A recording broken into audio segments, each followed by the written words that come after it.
Hey guys, welcome back to Beyond the Box Score. I'm your host Hayat, and today we're breaking down 4 NBA matchups on February 10th.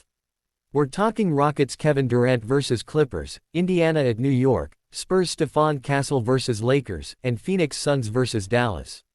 No guarantees, no hype, just raw analysis and opinion. And real quick, if you like these full slate breakdowns and this messy, honest style, hit that like button and subscribe. It takes a second for you, but it helps the channel way more than you realize. Alright, let's start with Rockets Kevin Durant vs Clippers, and the lean here is Kevin Durant under 23.5 points. Let me walk through why this keeps pulling me back in that direction, because if this matchup plays out like I think it can, the under just keeps making sense the more I talk it out. What connects for me first is the Clippers giving up the least amount of points per game in the entire league to opposing forwards, and that's not noise to me, that's a real baseline. The Clippers' defense is still very good, especially against forwards, and what's interesting is the defense has stayed the same despite roster changes, so even with Zubac gone and James Harden gone, the identity hasn't shifted the way people assume it would. If this was a Clippers team that suddenly fell apart defensively, I'd pause, but that hasn't happened. Then I layer in the head-to-head, and Kevin Durant has played the Clippers twice this year and he went under 23.5 in both games, one game with Zubac, one game without Zubac, so no matter which version of the Clippers you want to point to, the result stayed consistent. One path I see here is that people assume no Zubac means automatic interior scoring and a green light, but the actual results didn't reflect that at all. Now zooming out to the team and game context, the Rockets are a really good team. The spread is 7.5, and there's an expectation that the Rockets could win by double digits, and that matters because Clippers' offense is pretty rough right now. Kawhi Leonard taking 30 shots a game tells you everything about where that offense is, and it gets especially rough when Kawhi sits out, so if this tilts toward a one-sided game, that's where the blowout and minutes angle starts to creep in. If this matchup plays out like a comfortable Rockets win, Kevin Durant may play under 30 minutes, and even in a normal game scenario where he's at 30 to 32 minutes, 33 minutes, he's not expected to carry the team late in the fourth, and that late fourth quarter scoring is usually what saves an over. If the Rockets are up, that urgency just isn't there. I keep circling back to the idea that the Clippers' defensive structure against forwards hasn't changed. The historical results against this exact opponent already leaned under, and the game script sets up a scenario where Kevin Durant doesn't need to push. So yeah, the lean sticks at Kevin Durant under 23.5 points. Now we have next game, Indiana at New York, and the lean here is Knicks minus 12.5. I can see why it's 12.5 points, and I know that sounds obvious, but when I start thinking through the layers, it actually lines up pretty clean. New York favored by 12. Total 223.5, and immediately I'm looking at the Knicks' recent form because Knicks have won 8. Knicks have won 9 of 10, and that's not just winning, that's sustained control over different styles of games. Yeah, Knicks lost at Detroit 2 back, and that's the one result people will latch onto, but if this matchup plays out like the broader trend instead of the one-off, the gap between these teams shows up early. Indiana has lost 4 in a row, and when you hear Indiana is trying to lose this year, that frames everything for me. One path I see here is that Indiana's goal is going for next year, and when that's the organizational mindset, spreads like 12.5 become way more playable. The last matchup in December is the obvious pushback. Knicks only won by 1, and I'm not ignoring that, but context matters. That was December, and this is a Knicks team that has now won 8 and won 9 of 10, while Indiana has gone the opposite direction. If this matchup plays out with New York actually taking the game seriously from the jump, the margin can stretch fast. I keep thinking about the betting notes too, because when I say, I'm going to lay the 12.5, I'm not pretending it's perfect. It's not a huge play, it definitely won't be the best play of the day today, but that doesn't mean it's wrong. Sometimes the right side is just the side that matches motivation, form, and direction. Indiana is trying to lose this year, they're going for next year, Halliburton coming back next year, Zubac next year, high draft pick most likely, and that future-focused mindset doesn't always show up in effort late in games. If this matchup plays out with New York building a lead and Indiana leaning into development mode, that's where a 12.5 turns into a comfortable cover instead of a sweat. I'm not reinventing the wheel here, I'm just lining up what's in front of me, and that's why, even acknowledging it's not a huge play, the lean stays Knicks minus 12.5.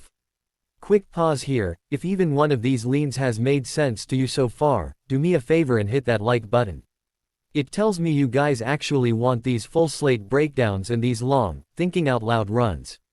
And if you're not subscribed yet, hit subscribe. It literally takes a second, but it helps the channel more than you realize. Alright, let's get right back into it.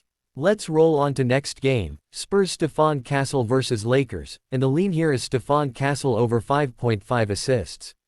Alright, let me talk this through the way my brain actually works when I see this matchup, because if this matchup plays out like the rolls and numbers say it should, this line feels a little light.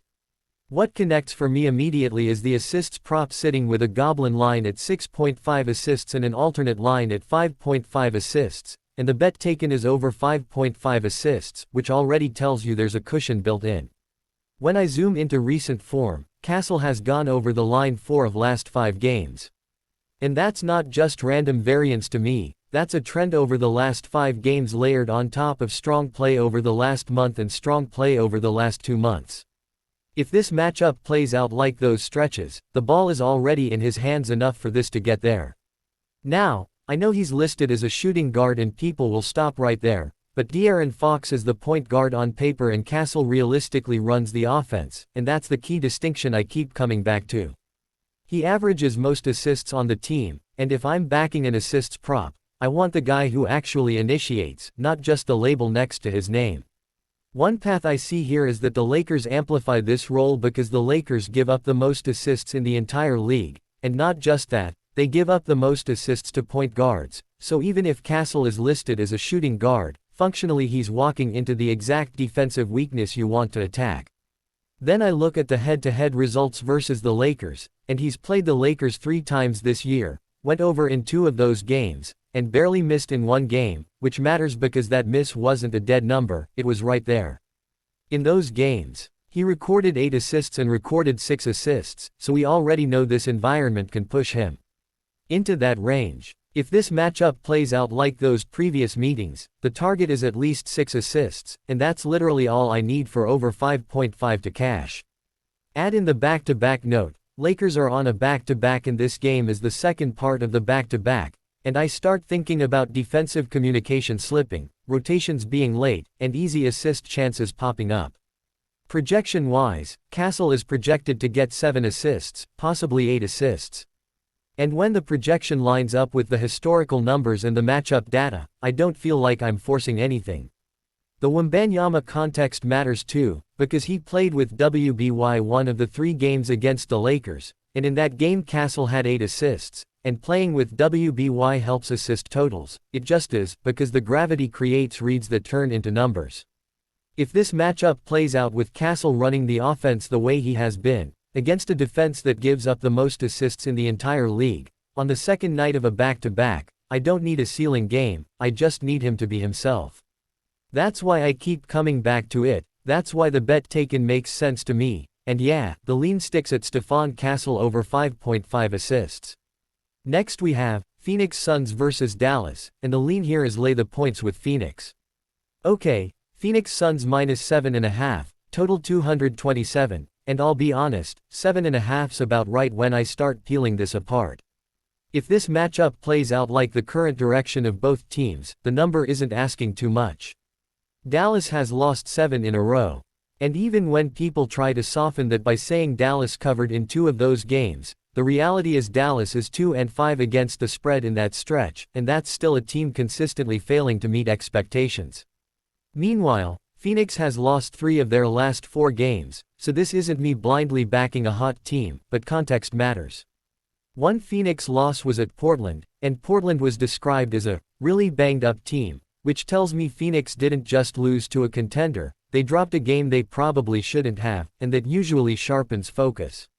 One path I see here is urgency, because Suns need a win, and when I say that, I mean it situationally and mentally, not just in the standings. Then I layer in the roster and transaction notes, because co-op, the Cooper Flag era, tells you exactly where Dallas is at, and Dallas traded away Anthony Davis, which is a massive signal about direction. If this matchup plays out with Dallas leaning into the future and Phoenix leaning into the present, the motivation gap shows up on the floor. Booker is back for his second or third game, and that matters because rhythm and reps are building, not declining. When I look at the spread again, Phoenix Suns -7.5, total 227, I don't see a line that's trying to trick me, I see a line that reflects exactly where these teams are trending. Dallas has lost 7 in a row, Phoenix has dropped 3 of 4 but is coming off losses that should refocus them, and Dallas being 2-5 against the spread tells me even their covers aren't consistent. If this matchup plays out like Phoenix actually asserting control early, Dallas doesn't strike me as a team that claws back late right now. That's why I keep saying 7.5's about right, not cheap, not inflated, just right. Suns need a win, the spot lines up, and even acknowledging Phoenix's recent losses, the overall situation favors them. So when I boil it all down and stop overthinking it, the pick is simple, lay the points with Phoenix, and yeah, that's why the lean stays lay the points with Phoenix. Alright, that's going to do it for all 4 NBA matchups on February 10th. As always, this was analysis and opinion only, nothing guaranteed, nothing promised, just me working through how these games could play out if the spots, the matchups, and the situations line up the way they look on paper. I'm curious how you're seeing this slate, so drop a Z in the comments and let me know which game stood out to you or if you're leaning a different way on any of these. More breakdowns coming soon, same raw format, same deep dives, and we'll keep building this thing together.